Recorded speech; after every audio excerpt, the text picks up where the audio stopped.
C'est un plaisir de vous retrouver et bienvenue à ce journal. Au sommaire, le souci d'enrichissement rapide sape la solidarité nationale. L'abbé Dieudonné Niwidi l'a annoncé lors d'une croisade d'action de grâce organisée par la famille présidentielle cette semaine passée. Dans ce journal, vous suivrez le contenu de sa prédication. À la page santé, le vaccin contre le paludisme sera introduit au Burundi dans un proche avenir. Les propos sont du docteur Pierre Sinalindi, directeur du programme national intégré de lutte contre le paludisme, dans un atelier média pour sensibiliser les journalistes à contribuer dans l'élimination de cette maladie ce lundi. Tout de suite, les détails.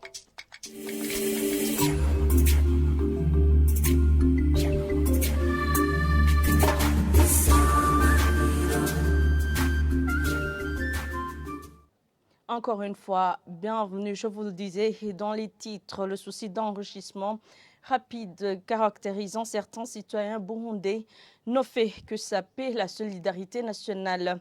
Les propos sont de l'abbé Dieudonné Niwidi lors d'une croisade d'action de grâce organisée par la famille présidentielle cette semaine passée.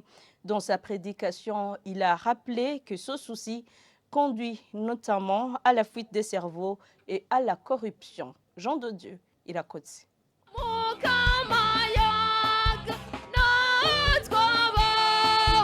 En se basant sur la parole divine se trouvant dans Marc, chapitre 3, verset 25, l'abbé Dieudonné Niwidi est revenu sur les facteurs qui agissent contre la solidarité nationale. Entre autres, il a évoqué le souci d'enrichissement rapide, lequel, explique-t-il, entraîne la fuite des cerveaux et l'esprit de l'individualisme dans la société. Au Burundi, comme dans d'autres pays pauvres, certains citoyens optent pour l'exode à l'étranger au lieu de travailler. Ils choisissent les pays où la situation est bonne sans qu'ils en aient contribué. Ceux qui le font, ce sont les plus cultivés. Ceux qui restent dans le pays se concentrent à la recherche des moyens pour s'enrichir rapidement. Cela enfonce davantage nos pays. Des gens pareils n'ont qu'une vision personnelle. D'après ce prêtre, ce souci ne fait en outre qu'engendrer la corruption dans le pays, ce qui handicape, poursuit-il, l'intérêt public.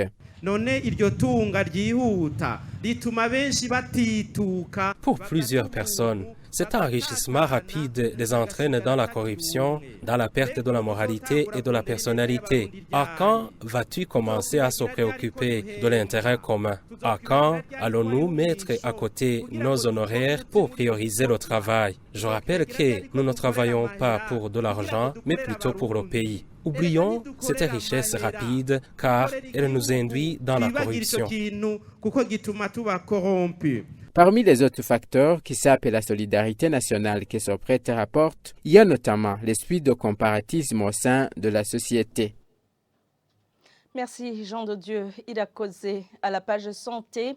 La prise en charge du paludisme est gratuite dans tous les centres de santé publics au Burundi, dans un atelier média pour sensibiliser les journalistes à contribuer dans l'élimination de cette maladie. Ce lundi, le docteur Pierre Sinalindi, directeur du programme national intégré de lutte contre le paludisme, exhorte la population d'aller se faire soigner dès l'apparition des premiers symptômes contre le paludisme. Ce programme compte introduire en outre le vaccin du paludisme. Suivez-le.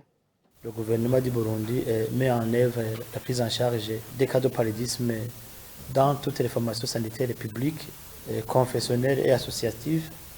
Et la prise en charge est gratuite depuis le dépistage jusqu'au traitement pour le paludisme simple. Et nous interpellons vraiment la population à se faire consulter précocement pour bénéficier de ce paquet de soins antipaludiques que le gouvernement a mis à leur disposition.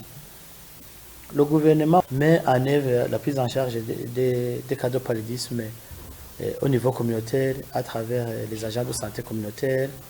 À partir de l'année 2021, le gouvernement a même étendu la prise en charge des cas au niveau communautaire à toute la population, même à personnes de plus de 5 ans. Et nous comptons déjà faire l'extension.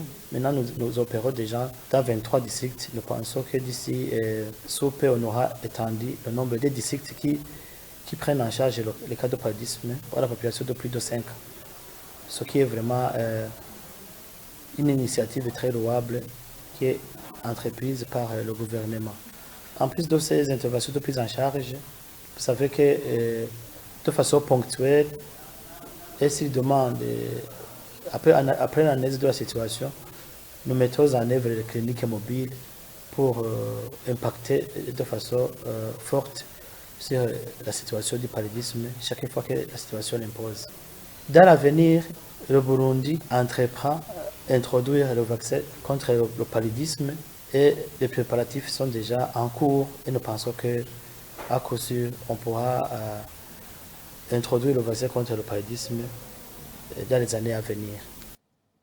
Au moins 900 jeunes de la mairie de Bujumbura sont consommateurs de drogue. Ces jeunes ont un âge compris entre 15 et 35 ans, selon Raphaël Ngendakumana, président et représentant légal de l'organisation de lutte contre les stupéfiants, drogue et tabagisme.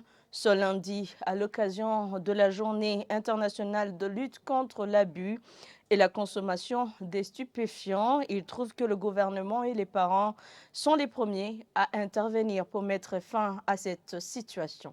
Suivez-les. Pour le moment, nous n'avons pas les chiffres exacts. Mais les chiffres provisoires que nous avons, surtout à mairie de Bujumbura, on a déjà identifié plus de 900 jeunes qui consomment la drogue appelée cannabis, cocaïne et booster. Mais on est en train de travailler, nous espérons que bientôt nous aurons les chiffres exacts. Et ce sont les jeunes de 15 à 35 ans. Il y a les jeunes qui sont toujours au bas de l'école et d'autres qui ont abandonné. Mais la majorité de la jeunesse qui consomme cette drogue, ce sont des jeunes non scolarisés. Ce trafic et consommation de drogue, ça peut prendre fin. Le premier responsable, c'est le gouvernement. Et à travers les institutions de la sécurité et la magistrature, les deux institutions sont les premiers responsables pour mettre fin à ce trafic et la consommation de cette drogue. Pour arrêter ces trafiquants et les punir. La deuxième chose, au côté du gouvernement, c'est pour soutenir les organisations de la société civile chargées de lutter contre ces stupéfiants. Et les parents ont une grande loi, et surtout l'encadrement de leurs enfants. Un enfant ne peut passer toute la journée en dehors de la maison sans contrôle des parents. Avant de clore ce journal, les primes accordées aux sociétés d'assurance ne suffisent pas pour indemniser les sinistrés. L'honorable Joseph Boutore, secrétaire général de l'Agence de régulation des assurances, l'a dit ce lundi à Bujumbura dans un atelier de validation de l'étude actualisée sur les tarifications en assurance automobile. Suivez-le.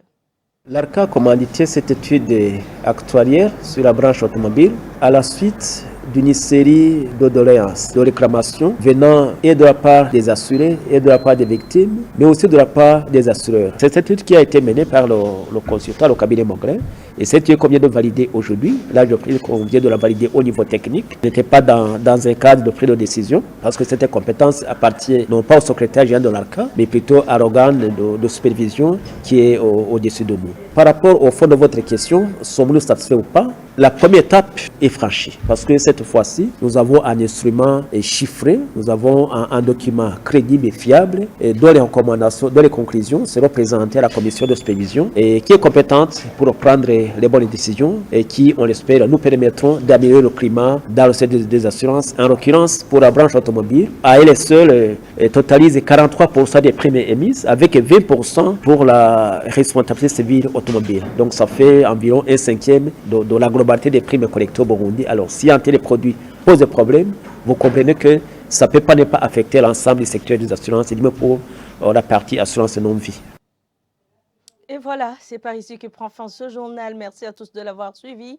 Merci également à l'équipe de la rédaction et à l'équipe technique qui m'ont permis de le réaliser. Bonne suite des programmes avec la télévision Isanganiro.